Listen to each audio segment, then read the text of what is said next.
हाँ तो बच्चों ये एक क्वेश्चन है आज मूविंग चार्जेज एंड मैग्नेटिज्म का या magnetic effect of electric current का, जो आईआईटी एडवांस लेवल का क्वेश्चन है। हालांकि ये क्वेश्चन में कुछ मेमोरी बेस्ड भी ऑप्शन है, लेकिन हम लोग सीखेंगे इस चीज को आज। देखते हैं क्वेश्चन क्या है। Consider two parallel coaxial circular coils of equal radius r and number of turns n carrying equal current in the same direction में करंट चल रहा है and separated by a distance r, और उनके बीच की दूरी है r। ठीक है, ऑप्शन कुछ ऐसा दिया हुआ है। The field on the axis around the midpoint, around the midpoint, around the midpoint, around the midpoint, ये यहां पर एक इंपॉर्टेंट चीज है। Between the coils is uniform over a distance that is a small distance that is as small as compared to r। मतलब ये बोल रहा है कि ये दोनों क्वाइल का जो मिड पॉइंट होगा, उस मिड पॉइंट के अराउंड, आसपास, इधर भी एक स्मॉल डिस्टेंस में मैग्नेटिक फील्ड जो होगा वो यूनिफॉर्म होगा, ऐसा बोल रहा है। अब देखिए यहीं पर एक चीज आता है मेमोरी बेस का। क्लास 12 का एनसीईआरटी बुक में एक कंसेप्ट है Helmholtz coils, Helmholtz coils, right. एक साइंटिस्ट थे जिन्होंने इस तरह का कॉइल्स डेवलप किया, स्टेब्लिश किया कि अगर दो कॉइल को हम आस-पास सेट कर दें, फिक्स कर दें, और दोनों में करंट का डायरेक्शन क्या हो, सेम, तो दोनों कॉइल के बीच में जो मैग्नेटिक फील्ड का स्ट्रेंथ होता है अप्रोक्सीमेटली सेम रहता है। अप्रोक्सीमेटली सेम, ध्यान रहे, मतलब वो घटता बढ़ता है बट बहुत कम घटता बढ़ता है, राइट। तो अगर मेमोरी है तब तो हम उस ऑप्शन को ऐसे ही बोल देंगे, सही है। लेकिन हम यहाँ पर इसको प्रूफ भी करेंगे, बात करेंगे कैसे आता है, तभी तो हम सीख पाते हैं चीजों को। दूसरा जो ऑप्शन दिया है, the field intensity at mid point is maximum. Third दिया है the field vector at each centre is equal, वगैरह वगैरह, इस तरह से कुछ चीजें दी हुई हैं। देखते हैं पहला ऑप्शन को थोड़ा सा हम लोग इसको करके। ओके, सी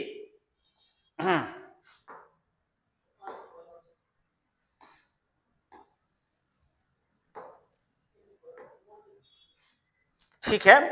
अब हमारे पास दो कॉइल है, क्वेश्चन यही है, हमारे पास दो कॉइल है। अब ये दोनों कॉइल की हम बात करते हैं। चलिए मानते हैं एक कॉइल रहा ये, और इसमें एन टर्न्स है। एन टर्न्स हम दिखा नहीं रहा हूं, मानिएगा एन टर्न्स है, देयर आर एन टर्न्स। और ये भी हम मान लें कि इसमें करंट फ्लो हो रहा है कुछ ऐसा, इस तरह से करंट फ्लो हो रहा है। ओके, और ये इस कॉइल का सेंटर है, O1 बोल देते हैं। ओके, दूसरा जो हमारा कॉइल है कुछ यहां है इस प्रकार, और इसमें जो करंट फ्लो हो रहा है कुछ ऐसे। दोनों में चूंकि बोला है करंट सेम डायरेक्शन में फ्लो हो रहा है, इसलिए हमने ऐसा ले लिया। Okay, right hand thumb rule का इस्तेमाल करना है यहां पर करंट का मैग्नेटिक फील्ड का डायरेक्शन निकालने के लिए। चलिए बात करते हैं बाद में। ये क्या हो गया, इसको ज्वाइन किया, this is the axis of the common axis of the coils जो इनफिनिटी तक जाएगा।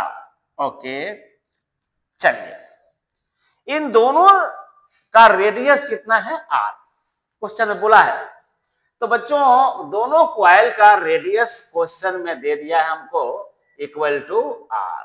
दोनों में करंट बराबर ही है, और दोनों के सेंटर टू सेंटर का डिस्टेंस भी बोला है r ही है, ऐसा बोला है, मैं नहीं कर रहा हूं। ओके, अब मिड पॉइंट की बात थी कि मिड पॉइंट पर के आसपास एक स्मॉल डिस्टेंस में, एक स्मॉल रेंज में लगभग जो फील्ड होगा कांस्टेंट रहेगा, ऐसा बात है। देखते हैं। तो ये रहा हमारा मिड पॉइंट ओ, मान लेते हैं। जाहिर सी बात है कि ये पूरा डिस्टेंस है इतना, तो ये डिस्टेंस होगा r/2 और ये भी डिस्टेंस होगा r/2। यस और नो? बिल्कुल यस। ठीक है, हम लोग को ये दिखाना है कि क्या इस मेन पोजीशन का, मिड पॉइंट का थोड़ा दूर इधर, थोड़ा दूर उधर, थोड़ा सा दूर तक मैग्नेटिक फील्ड का वैल्यू कांस्टेंट रहेगा, यूनिफॉर्म रहेगा, ऐसा। तो चलिए मान लेंगे कि मिड पॉइंट का एक स्मॉल डिस्टेंस यहां से यहां तक का डिस्टेंस ए, और मिड पॉइंट का राइट हैंड साइड में भी यहां से यहां तक का डिस्टेंस ए। इस डिस्टेंस में फील्ड क्या रहेगा? यूनिफॉर्म रहेगा। मानेंगे कि इस मिड पॉइंट से ए दूरी तक राइट में या ए दूरी तक लेफ्ट में मैग्नेटिक फील्ड का वैल्यू कांस्टेंट रहता है। मान लेते हैं, एज्यूम कर लेते हैं। ठीक है, अब इसी को हम लोग यहां पर प्रूफ करने वाले हैं। ठीक है, चलिए।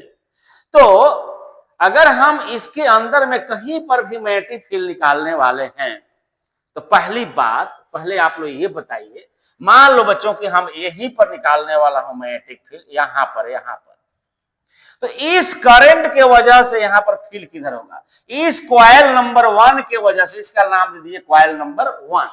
इस कॉइल नंबर 1 की वजह से यहां पर फील्ड किधर होगा? तो राइट हैंड थंब रूल को यूज करते हैं। ऐसे कीजिए, करंट इस तरह से मुट्ठी बनाएं कि आपका मुट्ठी, कर्लिंग फिंगर करंट का सेंस दे, तब आपका थंब बताएगा फील्ड का डायरेक्शन, ऐसा। सो इस कॉइल नंबर 1 का फील्ड होगा इधर B1। ओके, मान लिया B1। उसी तरह से अगर हम बात करें इस कॉइल नंबर 2 का वजह से यहां पर फील्ड किधर होगा, तो फिर वही काम कीजिए। क्योंकि करंट इसमें ऐसे घूम रहा है, इसलिए हम अपना फिंगर्स को कर्लिंग करते हैं, ऐसा करंट का डायरेक्शन में सेंस दे, तो फील्ड होगा हमारा ऐसा। मतलब इसके वजह से भी यहां पर फील्ड इसी डायरेक्शन में होगा। हम ऐसा निकाल लेते हैं, यानी B2 का भी फील्ड का डायरेक्शन सेम हो गया। तो दोनों का फील्ड का डायरेक्शन पहले सेम है, और दोनों का फील्ड का डायरेक्शन सेम है, तो नेट फील्ड कैसे निकालेंगे? तो दोनों को प्लस कर देंगे। अब किसी एक कॉइल का मैग्नेटिक फील्ड का फॉर्मूला क्या होता है? किसी एक कॉइल का मैग्नेटिक फील्ड का फॉर्मूला म्यू नॉट, ठीक है, N/R²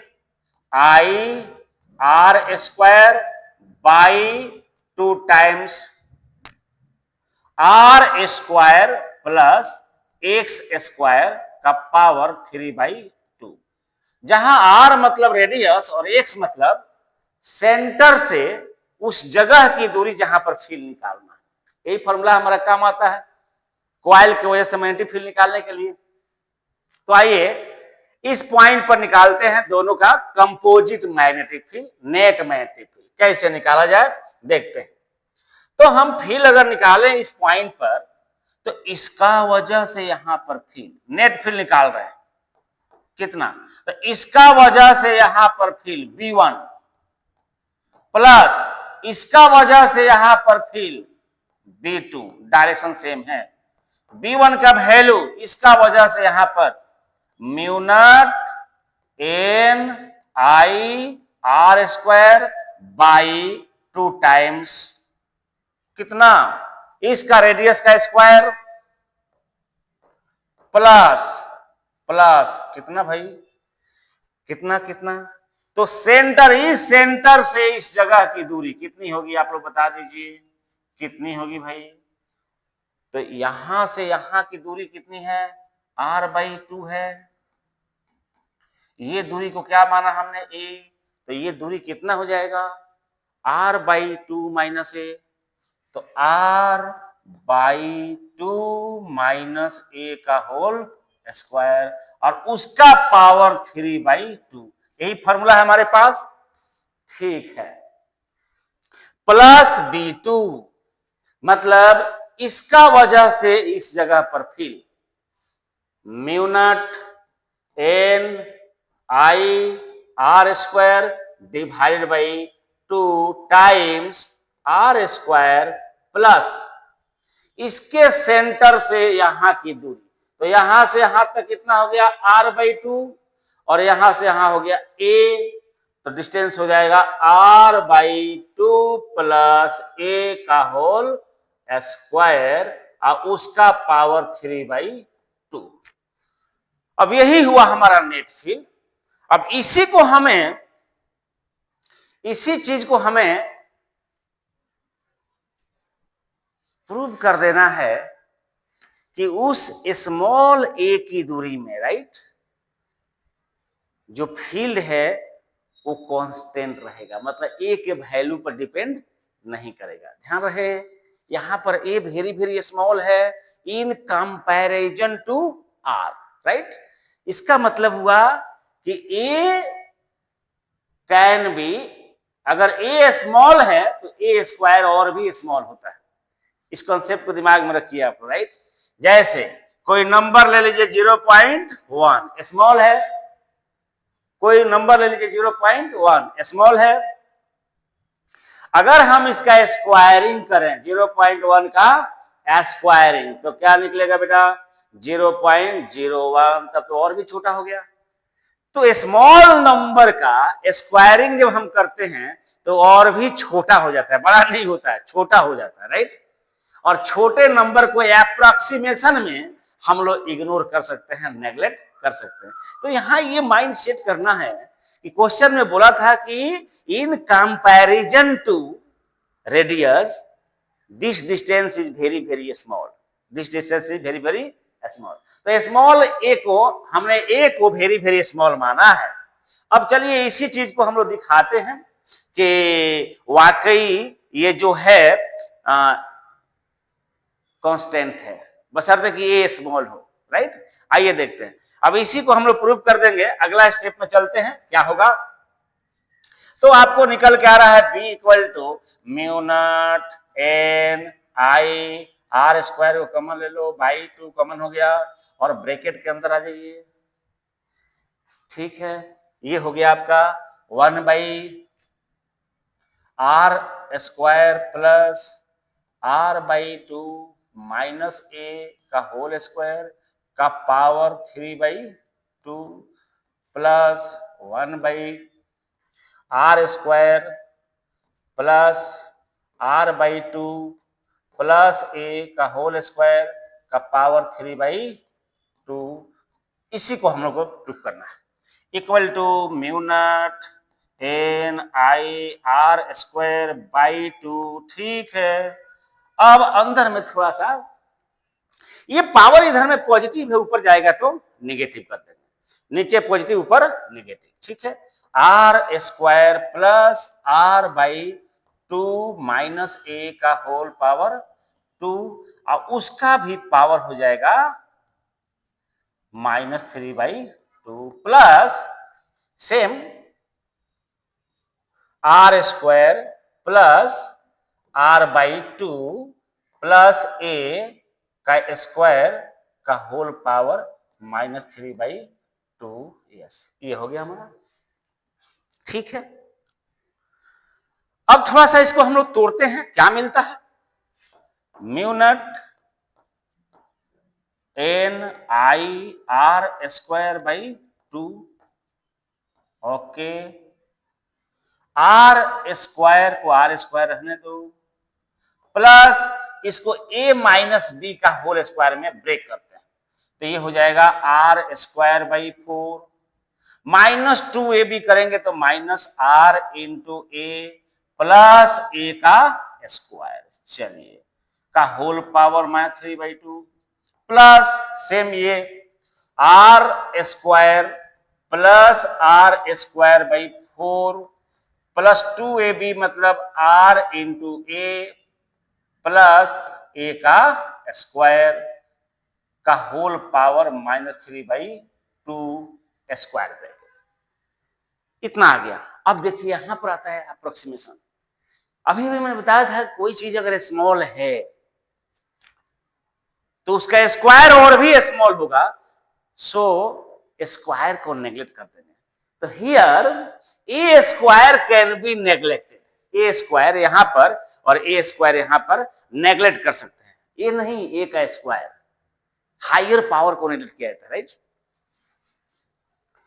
ठीक है, तो अगर हम यहां से ए स्क्वायर को नेग्लेक्ट कर दें तो बचता क्या है, साथ ही साथ इसको जोड़ना भी है, ये और ये दोनों को प्लस कर लेते हैं, तभी तो वैल्यू निकलेगा भाई, mu naught N I R square by 2 bracket, इसको जोड़ देते हैं 4 + 1 5 आर स्क्वायर बाई 4। ठीक है, ये ए स्क्वायर को कॉमन कर दिया, बच गया नेगलेक्ट कर दिया, बच गया -r a। ठीक है, इसका होल पावर -3/2 प्लस, सेम काम करेंगे यहां पर, ये दोनों को प्लस कर दीजिए, 4 + 1 5 r स्क्वायर बाई 4। ठीक है, प्लस आर ए और ए स्क्वायर को नेगलेक्ट कर दिया, का पावर -3/2 यस स्क्वायर ब्रैकेट, यहां तक आ गया। ठीक है, अब इसको ले चलते हैं थोड़ा और एक्सपेंशन में। अब बच्चों आप लोगों ने एक थ्योरम पढ़ा होगा जिसको बोलते हैं बाइनोमियल थ्योरम।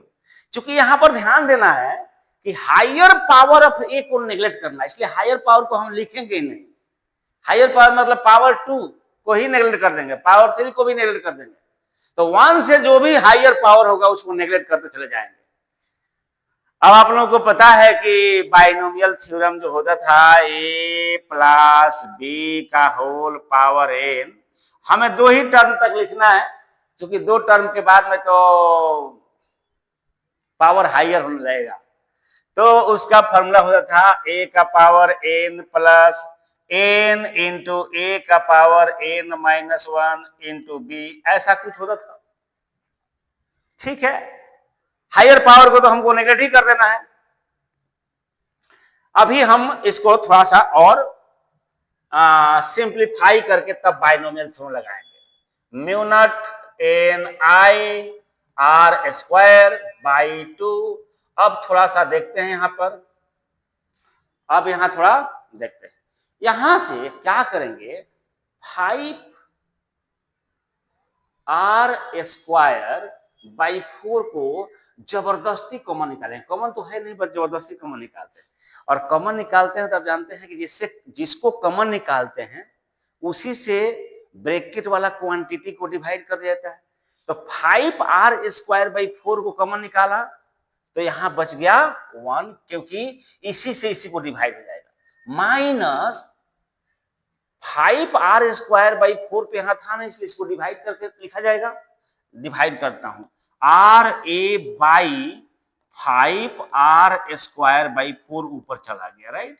ये एक आर से कैंसिल, 4a बाई 5 आर बचेगा, तो यहां हो जाएगा 4a बाई 5 आर, यस ऐसा, ब्रैकेट क्लोज, -3/2, ये आ गया। अब इतना टेक्निक लगाने के बाद, ऐसा टेक्निक इसलिए लगाए रहे हैं ताकि ए की जगह 1 आ जाए, नहीं तो बाइनोमियल थ्योरम लगाना बड़ा मुश्किल हो जाता है ना। प्लस सेम काम बच्चों यहां भी करो, 5 आर स्क्वायर बाई 4 को निकाल लेते हैं जबरदस्ती कॉमन, तो बचेगा 1 प्लस 4a बाई 5 आर, ऐसा कुछ बचेगा। ठीक है, अब इसके ऊपर भी हम डाल देंगे पावर -3/2, यस। अब देखिए होल पर पावर है -3/2, यहां भी होल पर पावर है -3/2, मतलब इस पर भी पावर है -3/2 और इस पर भी पावर है -3/2, उसको कॉमन निकाल लेते हैं। Mu naught N I R square by 2, और यहां से कॉमन निकल गया कितना, 5 R square by 4, yes, whole पर पावर हो गया -3/2। चूंकि होल पर पावर है -3/2, तो इस पर भी है और इस पर भी है, दोनों को बाहर निकाल दिया। अब यहां पर बचता है इस ब्रैकेट के अंदर 1 माइनस 4a/5r का whole power -3/2 plus 1 plus 4a/5r का होल पावर -3/2 ब्रैकेट। यस, अब लगाना यहां पर आसान होगा बाइनोमियल थ्योरम। पहले चलिए इसको देखते हैं। अब बाइनोमियल थ्योरम क्या है भाई? 1 के लिए 1 जब हम लगाते हैं तो बाइनोमियल थ्योरम क्या होता है? 1 प्लस एक्स का होल पावर n। हमको ध्यान रखना पड़ेगा दो टर्म ही तक लिखना है, क्योंकि दो टर्म के बाद a पर पावर 1 से ज्यादा हो जाएगा, और जैसे पावर 1 से ज्यादा होगा a पर, तो a को हमें नेग्लेक्ट करना है, उस टर्म को, a वाला उस टर्म को नेग्लेक्ट करना है, क्योंकि a is very very small. Now क्या फॉर्मूला था बाइनोमियल थ्योरम का? 1 का पावर n, तो 1 ही रह जाएगा, प्लस ये n तो कितना x, ऐसे ही था। उसके बाद तो x का हायर पावर होते जाएगा, और हायर पावर को हमको लिखना नहीं है, दो ही टर्म लिखना ही। तो इसको मान लेते हैं हम 1 तो है ही, मानना क्या है, तो इसको मान लें क्या x, बट x की जगह यहाँ पर -x है। अगर हम इन चीजों को इस्तेमाल करें यहाँ पर इसको एक्सपेंड करने में, तो कुछ ऐसा मिलेगा क्या? Mu naught ni/r²/2। यस, और यहां पर पावर है निगेटिव, पावर निगेटिव है तो इसको उल्टा कर डालो, ऊपर चला जाएगा 4, ऊपर चला गया 4, यस 4 ऊपर चला जाएगा 4, नीचे आ गया 5r² का होल पावर 3/2। उल्टा कर दिया तो पावर पॉजिटिव हो जाता है। ठीक है, यहां तक हो गया। अब आइए, अब ब्रैकेट के अंदर हम इसको बाइनोमियल पर टूटते हैं, क्या होगा? 1 माइनस 1 प्लस nx, तो n की जगह हो गया -3/2, और x की जगह हो गया -4a/5r। यस, इतना ही रह गया, हायर पावर को निगलेक्ट कर दिया यहां पर, राइट, क्योंकि अगला टर्म में a का स्क्वायर आएगा, छोड़ दीजिए, प्लस अब इसको तोड़ते हैं सेम बाइनोमियल थ्योरम पर। 1 प्लस n की जगह -3/2, x की जगह 4a/5r। Yes, bracket close. अब बताओ बच्चों क्या होने वाला है यहां पर? क्या होने वाला है? तो देखिए, ये माइनस माइनस प्लस, आइए प्लस माइनस माइनस, ये पूरा और ये पूरा कैंसल, बच गया यहां पर 1 प्लस वहां पर 1, 1 प्लस 1 2, 1 प्लस 1 2। थोड़ा जगह कम पड़ रहा है, यहां से हटा देता हूं। यस, हटा दिया। अब देखिए यहां पर equal to mu not ni/r²/2। अब इसका 2 का पावर 3/2, सॉरी 4 का पावर 3/2, तो 4 का स्क्वायर रूट 2 और 2 का पावर 3 8 हो गया। नीचे 5 का पावर 3/2 इंटू ये बाई टू से कट गया, r पर पावर 3 हो गया। चलिए यहां तक तो बन गया। अब आते हैं अंदर में, यहां अंदर में क्या हो गया? तो 1 इंटू 1 2 आ रहा है। ठीक है भाई, इतना तो आ रहा है। अब हम इसको काटाकुटी कर देते, ये कट गया, इसे आया आपका 8 म्यू नॉट ni/r²। स्क्वायर को हटा देता हूं भाई, क्या ही जरूरत है।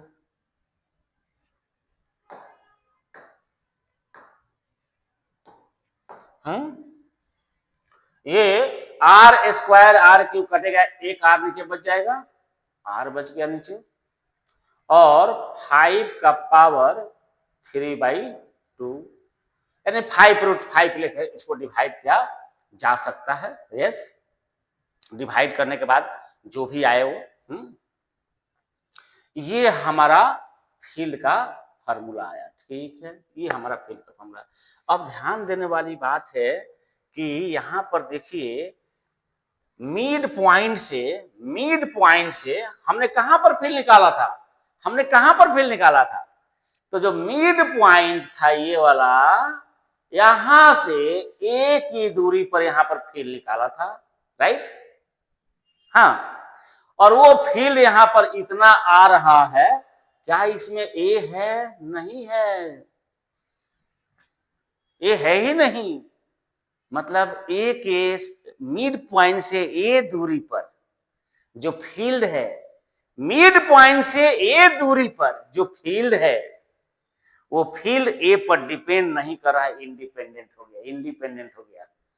इसका मतलब है कि हमने क्या लिया था, ये यहां से इधर भी ए दूरी, यहां भी ए दूरी, इस ए दूरी में फील्ड जो है इतना ही रहेगा, वो ए के वैल्यू पर डिपेंड नहीं करेगा।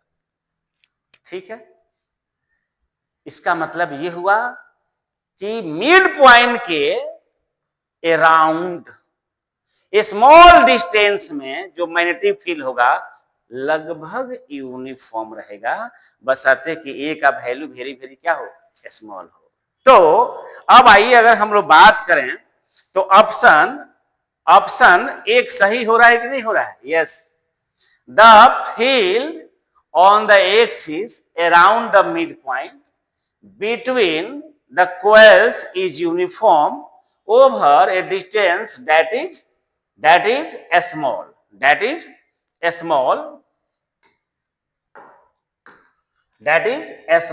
as compared to r के कंपेयर में अगर डिस्टेंस स्मॉल हो तो उस स्मॉल रेंज में फील्ड यूनिफॉर्म रहेगा। यस, आया ये चीज, यही कॉन्सेप्ट है हेल्महोल्ट्ज कॉइल का, कि अगर दोनों कॉइल में फ्लो होने वाला करंट सेम हो तो दोनों कॉइल के बीच में फील्ड वेरीज करेगा, लेकिन स्मॉल डिस्टेंस की बात करें तो लगभग फील्ड कांस्टेंट रहता है, राइट।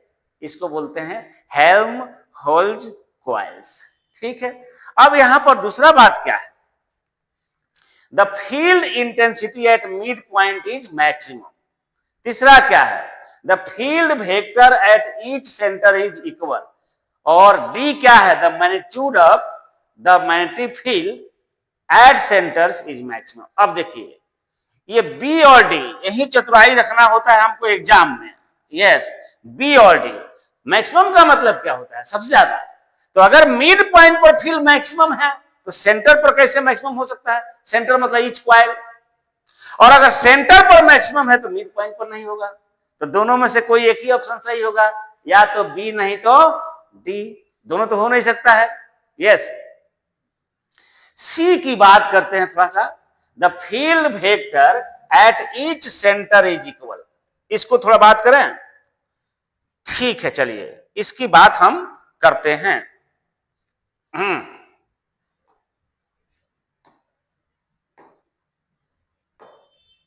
इसकी बात हम करते हैं, ठीक। सी का था कि दोनों सेंटर पर फील्ड वेक्टर इक्वल होंगे, फील्ड वेक्टर ध्यान रहे, और वेक्टर कब इक्वल होता है? जब मैग्नीट्यूड बराबर हो और डायरेक्शन सेम हो। आइए चेक करते हैं। तो बच्चों, ये रहा आपका एक कॉइल, ये रहा दूसरा कॉइल, इसका सेंटर यहां, इसका सेंटर यहां, इसको बोलिए O1, इसको बोलिए O2। ओके, दोनों में करंट का डायरेक्शन सेम है, दोनों में करंट का डायरेक्शन सेम है। इस पॉइंट पर हमको निकालना है फील्ड। ओके, ये डिस्टेंस कितना दिया था? आर, बोला था क्वेश्चन में कि दोनों कॉइल के बीच का दूरी आर ही है। ठीक है, आइए, तो इस जगह पर फील्ड निकालेंगे, इस जगह पर, ये सेंटर पर, तो फील्ड एट सेंटर O1, इसका अपना फील्ड, कॉइल नंबर 1 का अपना field, mu naught I by 2 times R. Yes, ये याद रखना होगा कि किसी क्वाइल का जिसका रेडियस हो कितना आर, करंट जा रहा हो कितना आई, उसका खुद का सेंटर पर फील्ड कितना होता है mu naught I by 2 times radius. Yes, तो इस में जो करंट जा रहा है क्वाइल नंबर 1 का जो फील्ड होगा सेंटर पर इतना होगा, प्लस इसका वजह से भी तो फील्ड यहां पर होगा, दोनों का डायरेक्शन सेम होगा। देखिए करंट ऐसे जा रहा है तो फिंगर को ऐसे करेंगे, इसका अपना फील्ड इधर, और इसमें भी करंट ऐसे जा रहा है तो इसका भी अपना फील्ड इधर, दोनों का डायरेक्शन सेम होगा ना यहां पर। यस, ऐसा ठीक है। चलिए, तो इस सेकेंड कॉइल के वजह से यहां पर फील्ड कितना होगा, तो म्यू नॉट, ठीक है, एक ही टर्न मान लिया, जो एक टर्न के लिए होगा वहीं पे n टर्न के लिए होगा ना, mu naught I R square by root bracket R square plus X square. But X मतलब क्या, इस क्वाइल के सेंटर से इसकी दूरी जहां पर फील्ड निकाल रहे हैं वो भी तो आर ही है ना, तो आर स्क्वायर का होल पावर 3/2। इतना फील्ड होगा यहां पर और डायरेक्शन होगा इधर, डायरेक्शन होगा इधर। दोनों क्वाइल का फील्ड इस पॉइंट पर क्वाइल नंबर 1 का फील्ड भी होगा इधर और क्वाइल नंबर 2 का भी फील्ड होगा इधर, क्योंकि ऐसे करने से ऐसे जा रहा है। ठीक है, अब बात करें कि इस सेंटर पर फील्ड कितना होगा, चलिए BO2 कह देते हैं इसको। अब इस सेंटर पर जो फील्ड होगा इसका अपना फील्ड तो होगा ही होगा, इसका अपना फील्ड तो होगा ही होगा, इसका खुद का अपना फील्ड कितना होगा सेंटर पर, तो mu naught I by 2 times R, क्योंकि दोनों में करंट तो सेम ही है, प्लस इस क्वाइल नंबर 1 के वजह से भी तो यहां फील्ड होगा, how much, mu naught I R square by R square plus X square. और एक्स मतलब क्या, क्वाइल नंबर 1 से क्वाइल नंबर 1 से के सेंटर से इस जगह की दूरी जहां पर फील्ड निकाल रहे हैं, ये भी तो आर ही होगा, आर स्क्वायर का पावर 3/2। ध्यान से देखो तो बच्चों, ये सेंटर नंबर 1 पर का फील्ड है नेट फील्ड, और ये सेंटर नंबर 2 पर का फील्ड है नेट फील्ड। क्या दोनों का मैग्नीट्यूड सेम नहीं है? है। और यहां पर डायरेक्शन किधर होगा, तो इस क्वाइल नंबर 1 का वजह से तो फील्ड इधर होगा। यस, और क्वाइल नंबर 2 का अपना भी फील्ड तो इधर होगा, दोनों का डायरेक्शन तो सेम ही है ना, राइट। तो यहां पर का नेट फील्ड इतना, वहां पर का भी नेट फील्ड इतना ही है, तो मैग्नीट्यूड बराबर है। यहां पर डायरेक्शन किधर है, फ्रॉम लेफ्ट टू राइट, तो यहां भी है from left to right. Yes, तो दोनों ही सेंटर पर मैग्नेटिक फील्ड वेक्टर्स इक्वल है, क्योंकि वेक्टर में दो चीज इंपॉर्टेंट, मैग्नीट्यूड और डायरेक्शन। तो डायरेक्शन भी सेम है, मैग्नीट्यूड भी सेम है। सो हो गया, option C is also correct, option C is also correct. Option C यही दिया था, यही क्वेश्चन था हमारा कि yes the field vector at each centre is equal, field vector at each centre is equal, ये भी सही है, तो फील्ड वेक्टर बराबर है। अब रह गया बी और डी की बात कि कहां पर मैक्सिमम कहां पर होगा। ठीक है, ये मैं आप लोगों के लिए छोड़ रहा हूं, आप लोग खुद निकाल के अपने देखने का प्रयास कीजिएगा ये कंसेप्ट क्या है यहां पर। तो कंसेप्ट थोड़ा सा मैं आप लोगों को दे देता हूं कि कंसेप्ट यहां पर क्या छुपा हुआ। ठीक है, देखिए कंसेप्ट क्या छुपा है। सी, मान लो बच्चों कि ये तुम्हारा एक क्वाइल ये तुम्हारा दूसरा क्वाइल। ओके, ये सेंटर नंबर 1, ये सेंटर नंबर 2। ठीक है, ऐसे सोचना है, ऐसे सोचना है कि अगर हम यहां पर फील्ड निकाला तो यहां भी क्वाइल नंबर 1 का फील्ड होगा, क्वाइल नंबर 2 का फील्ड होगा। पास में फील्ड ज्यादा होता है, दूर में फील्ड कम हो जाता है। हम जैसे जैसे इधर जाएंगे ना, मानिए पहले यहां पर फील्ड निकाला था, अब यहां पर निकालेंगे, अब यहां पर निकालेंगे, अब यहां पर निकालेंगे, तो इस जगह पर इसका फील्ड किधर होगा? इधर, और उसका भी फील्ड होगा इधर। लेकिन जैसे जैसे आप इधर जाते जाओगे, क्वाइल नंबर 1 से दूर जा रहे हो, उसका फील्ड घटेगा। क्वाइल नंबर 2 के पास जा रहे हो, उसका फील्ड बढ़ेगा। एक का फील्ड चूंकि बढ़ रहा है, एक का फील्ड घट रहा है, लेकिन दोनों का बराबर नहीं घटता बढ़ता है। अगर ऐसा होता कि इसका 2 यूनिट घटता और उसका 2 यूनिट फील्ड बढ़ जाता, तब तो हर जगह फील्ड यूनिफॉर्म ही होना था। लेकिन ऐसा नहीं होता है एक्चुअली। हाँ, जैसे जैसे यहाँ से दूर बढ़ते हो ना, तो यहाँ से दूर जा रहे हो, उसके पास जा रहे हो, तो जैसे जैसे यहाँ जाते रहोगे ना, इसका फील्ड घटेगा, कम घटेगा। इसका फील्ड घटेगा थोड़ा कम, उसका फील्ड बढ़ेगा थोड़ा ज्यादा, इसलिए ओवरऑल फील्ड बढ़ते चला जाएगा। ये ध्यान रखना। अब आप लोग क्या कीजिएगा, यहाँ पर अपने आप को कन्विंस करने के लिए कि सेंटर पर फील्ड, मतलब मिड पॉइंट पर नेट फील्ड ज्यादा होगा कि यहाँ पर, तो यहाँ का भी फील्ड निकाल लेना और यहाँ का भी फील्ड निकाल लेना और देख लेना कहाँ का फील्ड ज्यादा है, वहीं पर क्या होगा? मैक्सिमम। ऐसे सेंटर मिड पॉइंट पर फील्ड क्या होना चाहिए? मैक्सिमम होना चाहिए। खुद से आप लोग टेस्ट कीजिए और फिर हमसे बात कीजिए। चलिए आज इतना ही रखते हैं। Thank you very much.